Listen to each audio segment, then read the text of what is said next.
আসসালামু আলাইকুম।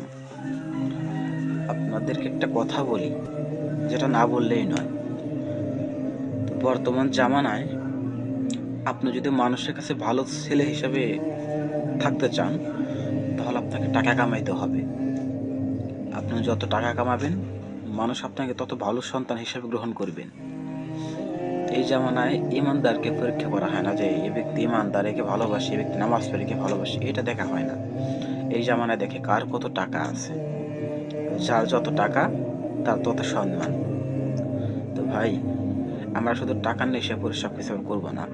৫ ওয়াক্ত নামাজ পড়বো, টাকা কামাবো। ঠিক আছে? আর আপনার দেখবেন টাকা নাই, আপনার দেখবেন পাশে কেউ নাই। এই দুনিয়ার আপন বলতে কেউ না, নিজের শরীরের রক্তটাই শুধু আপন। তাছাড়া আর কেউ না। নিজের মা-বাবা টাকার জন্য দেখবেন আপনার সাথে খারাপ ব্যবহার করবে। এইজন্য কথা বলছি না যে money is the second god.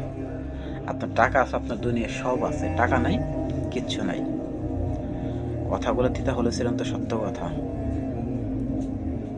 পানির অপর নাম জীবন, আমি বলি টাকার অপর নাম জীবন। ঠিক আছে? তা টাকা কামান, লাইফটা সেটেল করেন, দুনিয়া আখেরাত দুইটাই করেন। আসসালামু আলাইকুম।